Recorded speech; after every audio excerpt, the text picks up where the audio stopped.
Last spring, I stood in my cousin's new kitchen at her housewarming, holding a cup of coffee, listening to her walk me through everything she just financed. The 6-burner range, the leather sectional, the extended warranty on top of the extended warranty. And I remember this quiet little moment where I realized I hadn't bought a single thing on impulse in almost 2 years. Not because I couldn't, because somewhere along the way, my eye for what was actually worth my money got sharper, and a whole list of purchases just quietly fell off my radar.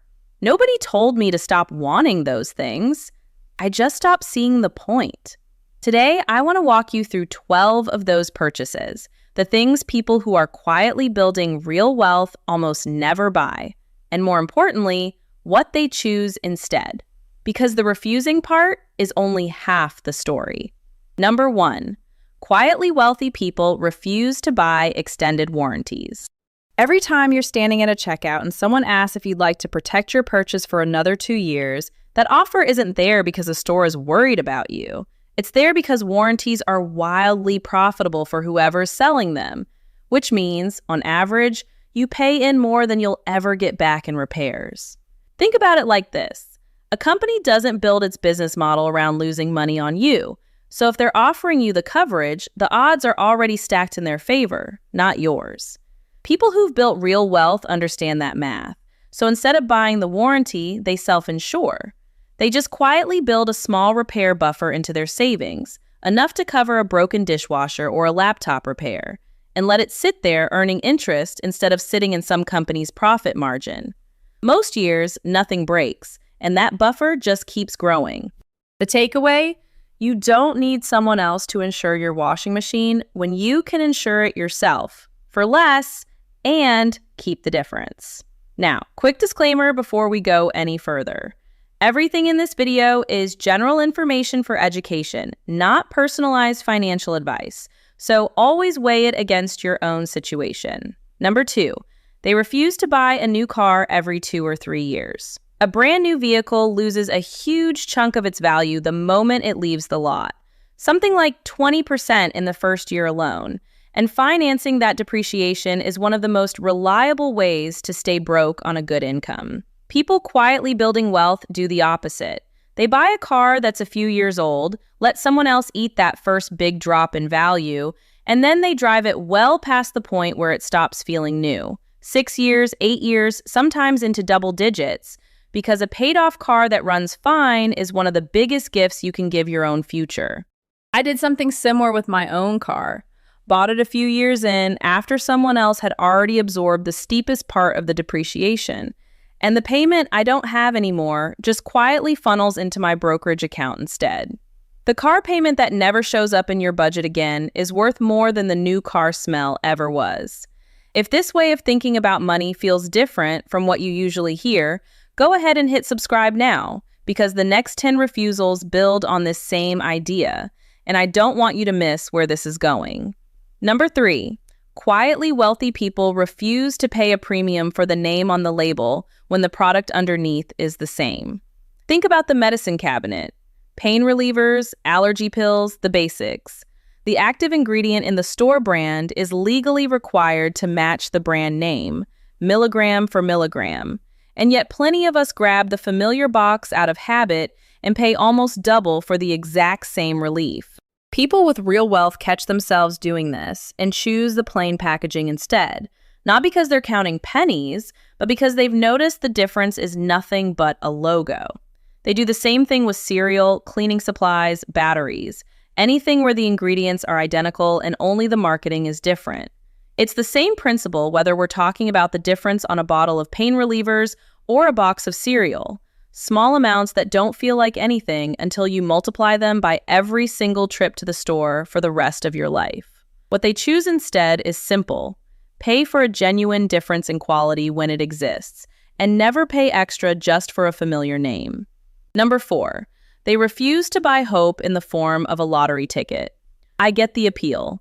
A couple of dollars for a shot at changing your whole life overnight feels harmless. But the odds are so far past unlikely that the math barely even counts as a bet. Your chances of matching every number are closer to being handed a random person's name out of an entire major city than they are to anything you'd call a realistic shot.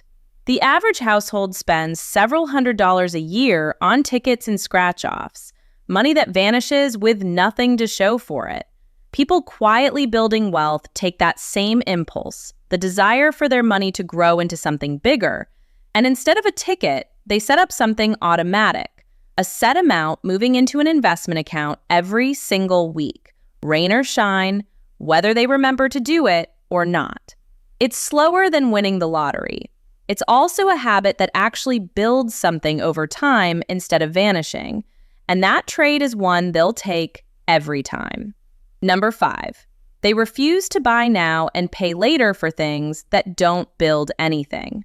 Those split it into 4 payments buttons at checkout feel painless, but they train you to spend money you don't have yet on things that'll be gone or outdated long before the payments are.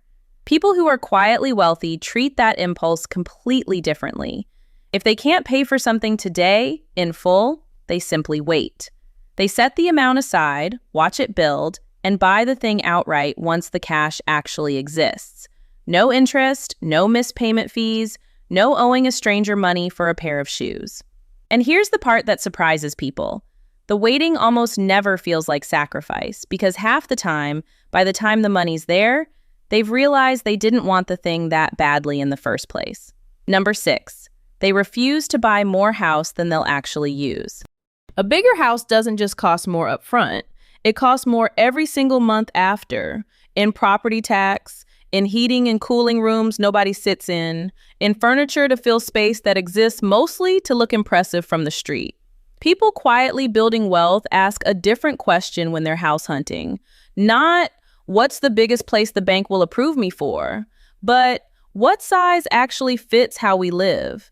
And more often than not, they land on a home one size smaller than what they technically qualify for and choose to put the difference, the extra mortgage payment, the extra taxes, the extra everything, into investments that actually grow instead of a guest room that gets used twice a year. That empty room is still costing money 50 weeks out of the year, whether anyone's sleeping in it or not. Number 7, they refuse to buy trendy, cheaply made clothing just because it's on sale and everywhere right now. Fast fashion is designed to fall apart. The seams, the fabric, all of it built for maybe a dozen wears before it starts looking tired. Which means that $12 top you bought on a whim quietly needs replacing 3 or 4 times a year. People who are building wealth quietly flip that whole equation. They buy fewer pieces, made better, meant to last. A good pair of boots, a coat that holds up through actual winters, basics that don't go out of style because they were never trying to chase a trend in the first place. A quietly wealthy friend of mine has owned the same 3 pairs of jeans for 6 years. Not because she can't afford more, but because she's never needed to replace them. It costs more the day you buy it. It costs less every single year after that. And your closet stops being something you're constantly replacing. Number 8, they refuse to let small daily convenience purchases run on autopilot. I'm talking about the coffee run every morning, the delivery app fee on a Tuesday night because cooking felt like too much, the little $5 and $8 charges that don't feel like spending because each one is so small. Add those up over a month though, and you're often looking at $200-$300 that vanished without a single memorable purchase to show for it. People quietly building wealth aren't monks about this. They still treat themselves, but they build a handful of simple routines that quietly close that leak. Coffee made at home most days, with the fancy version as an actual treat instead of a daily habit. A grocery list instead of a last-minute scramble that turns into 3 takeout orders. The point isn't restriction. It's just noticing where money is dripping out without you getting anything memorable back for it. Number 9, they refuse to buy into timeshares, vacation clubs, or anything sold to them at a high-pressure presentation with a free breakfast attached. On paper, it sounds smart. Lock in your vacations forever. In real life, you're paying tens of thousands of dollars up front, then a maintenance fee that climbs every year, for one specific week at one specific place in a contract that's brutally hard to get out of and worth almost nothing if you ever try to sell it. Quietly wealthy people would rather keep every dollar of that flexible and choose where to spend it as their life actually changes. They travel when and where they want. They book what fits that season of their life. And if a place stops appealing to them, nothing's chaining them to it. Compare that to simply booking a nice hotel each time you actually want to travel. No annual fee, no maintenance bills showing up every January whether you use the week or not. Real flexibility, it turns out, is worth a lot more than a locked-in deal that looked great in a sales pitch. I'd love to know which one of these hits closest to home for you. Drop it in the comments. Tell me which purchase you've already let go of, or which one you're still working up to. I genuinely read through them, and it shapes what I cover next. Number 10. They refuse to pay a stranger a big, ongoing fee just to hold their money. This one's easy to miss because the fee is usually described as a tiny percentage, and a tiny percentage sounds harmless. But a fee of even 1% a year on a growing account adds up to a genuinely enormous amount over a few decades, because that money never gets the chance to compound. It's skimmed off before it ever has the chance to grow. Quietly wealthy people go looking for the boring, low-cost option instead. Simple funds that just track the market. Advisors who charge a flat fee instead of a cut of everything you own. Insurance that's just insurance instead of insurance dressed up as an investment. None of it is exciting. That's kind of the point. The money that isn't going to fees is quietly compounding in your favor instead of someone else's. Number 11. They refuse to upgrade a phone, a laptop, or a TV just because a shinier version came out. Every year there's a new release, a new box with a slightly better camera or a slightly thinner edge. And every year, millions of people trade in something that still works perfectly fine to go stand in line for it. Quietly wealthy people ask one question before any upgrade.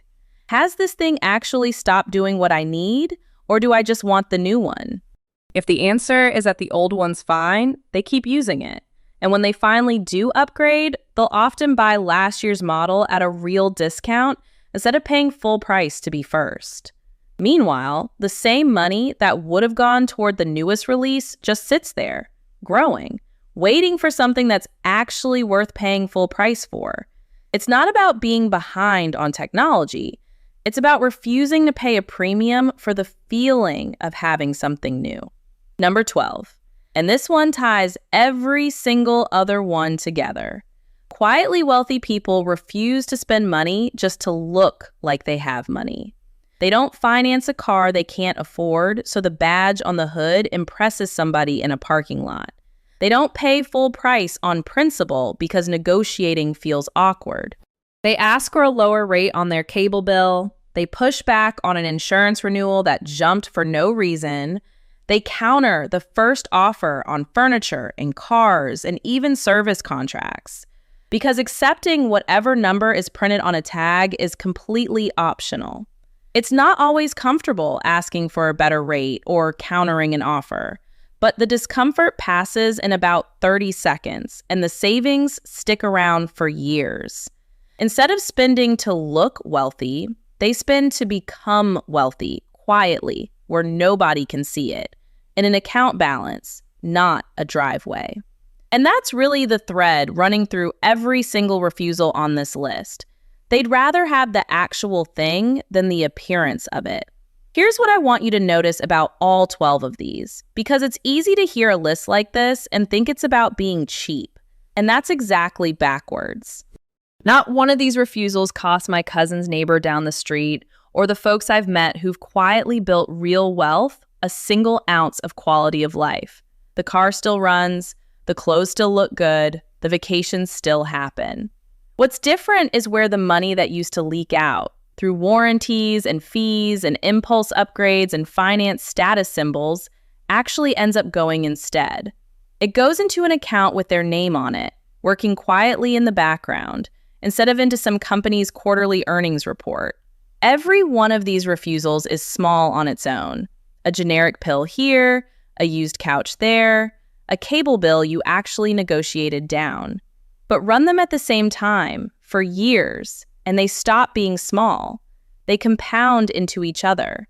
The money you don't send out the door in fees is the same money that buys the quality-built boots instead of the 4 cheap pairs. The car payment you never take on is the same money automating into your investment account every week.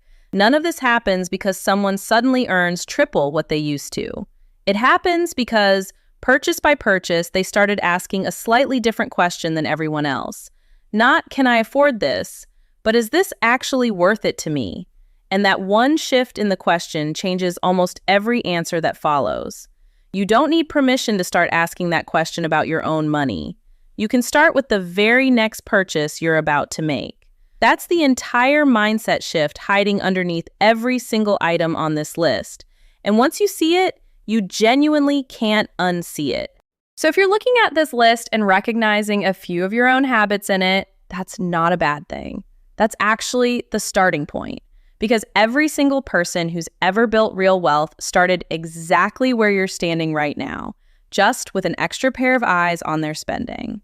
And if you've made it this far, you're already further along than most people ever get, because you're willing to actually look at your own spending instead of looking away from it.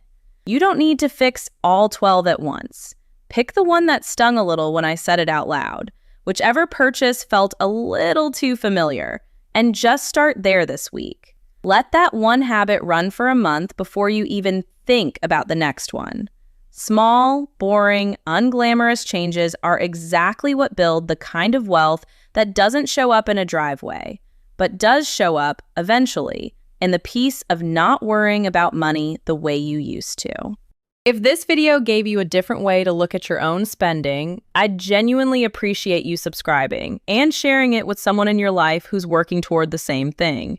A partner, a sibling, a friend who's trying to get ahead the same way you are. Building this channel one person at a time, and every share genuinely helps more than you think. I'll see you in the next one, where we're going to talk about the number that actually tells you when enough is enough, because knowing what to refuse only gets you halfway there. Knowing what you're actually working toward gets you the rest of the way.